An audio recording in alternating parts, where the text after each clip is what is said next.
Picture this, you're walking up to the gate at a massive US airport, but you don't have your smartphone. None. Nada. Could you actually survive the boarding process and get on that plane? Welcome to this explainer, where we take apart some seriously cool ideas and get right to the good stuff. Today we're looking at that exact scenario, and the answer? Well, it might just completely rewire how you think about those screens we're all glued to every single day. Believe it or not, the answer is absolutely yes. No phone needed. So how do you pull that off? Well, all it took was a pair of XR, that's extended reality glasses, and a brilliantly weird custom-built circuit board. Today, we're diving into the wild journey of an MIT software engineer who decided, you know what, I'm going to step away from the code, get my hands dirty in a physical lab, and see if I can actually pull this off. Okay, let's dive into this. We're looking at building the post-phone future, a software engineer's hardware journey. And honestly, the best part of this whole story is the perspective. We're talking about nitty-gritty hardware design, circuit boards, soldering, power systems, but seen entirely through the fresh, super playful eyes of someone who's spent their whole career just typing out software code. All right, Section 1. The leap into hardware. From pixels to pins. You know, every great maker story usually kicks off with someone jumping totally out of their comfort zone, and that's exactly what happened here. Picture someone who's spent the last 15 years knee-deep in software and computer graphics, a world made entirely of digital abstraction, right? Now, teleport them straight into the basement of the MIT electronics lab. Suddenly, instead of just hitting keystrokes, they're wielding soldering irons. It is a massive, slightly terrifying shift from the totally intangible to the very, very physical. And this whole adventure, it was actually sparked by one legendary MIT class called, appropriately enough, How to Make Almost Anything. This wild hardware device we're exploring was really just a final project for that course. The big, audacious goal was to build a physical bridge to what they call a post-phone future. Basically, trying to imagine a world where we aren't all just staring down at a glowing rectangle in our hands 24/7.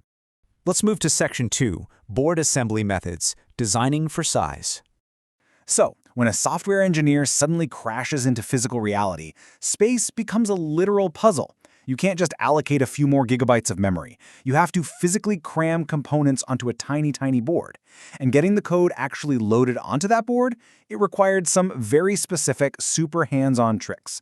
First, they had to apply a tiny bit of solder to a jumper. Second, they used that solder to literally bridge a connection, specifically pulling a pin to ground. Only then, step 3, could the software finally be flashed onto the hardware. It's wild, right? A totally manual, mechanical process just to load digital instructions. Now you might be wondering, why go through the hassle of using solder to bridge pins? Why not just slap a button on there to put it into programming mode? Well, this hits the nail on the head for hardware design. The creator desperately wanted to avoid bulky buttons to keep the physical size constraints incredibly tight. Every millimeter counts, and adding a button eats up precious real estate. So, bridging those pins with solder, it's a really clever space-saving hack that keeps the whole device sleek and compact. Moving right along to Section 3, Power System Challenges, Seeking Expertise. Okay, so one of the absolute biggest headaches in hardware is power. I mean, how do you keep this thing running without strapping a massive, heavy brick of a battery to it? For a software developer, this is complete uncharted territory. But here's the beautiful thing about a makerspace like MIT. You don't have to figure it all out alone. Our developer actually turned to fellow students for help, like Cassie. And get this, Cassie isn't just any student. She literally built Guatemala's first satellite and designed its power system. I mean, talk about having world-class expertise right down the hall. And this brilliantly illustrates the crazy contrast you see in an environment like that. On one hand, you have Cassie, whose everyday expertise is the mind-boggling, massive scale of designing power systems for literal orbiting satellites. And on the other hand, you have our project, a super simple, low-power, cute little e-ink portal. But by bouncing ideas off a literal rocket scientist, our software dev was able to confidently design a highly efficient, stripped-down power system for their tiny device. Which brings us to Section 4, Testing in the Wild, the Airport Experiment. It is one thing to get a circuit board working when you're sitting in a cozy, controlled basement lab, but taking it out into the real world, that's a whole different beast. So to really put this post-phone bridge to the test, the creators sent their digital boarding pass directly to this tiny e-ink device. They walked right up to the gate at a major US airport, looked the agents dead in the eye, and just said, "I'm at MIT. I do weird things. Can I try this?" And no joke, the agents didn't even blink. They successfully boarded a commercial flight with no phone. Now, looking back, the creator admitted people warned them this was a fairly risky stunt. But hey, it proved the hardware actually worked in a high-stakes, real-world situation. But beyond airport stunts, what does this little gadget actually do on a random Tuesday? Well, it essentially acts as a physical portal into the virtual world of the creator's XR glasses. Right now, it's mostly used for really personal, quiet moments. Every morning, it beams over an AI journaling prompt. The device has literally just 2 buttons, one to accept the prompt, one to decline. And the true magic here is actually what it prevents. By using this custom piece of hardware, the creator totally avoids grabbing their phone and getting hit with that morning avalanche of notifications. It just carves out this little pocket of absolute peace and quiet. Oh, and there is a super cool historical Easter egg in this design choice. The device uses an e-ink screen, mainly because it just sips power, right?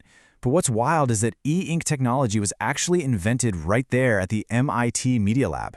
So, the creator pointed out that using an e-ink display wasn't just practical, it was a really intentional, sweet nod to the lab's massive history of hardware innovation. All right, final part. Section 5, the maker ethos. Keep it playable. As we wrap up this explainer, we really need to zoom out and look at the philosophy driving projects exactly like this one.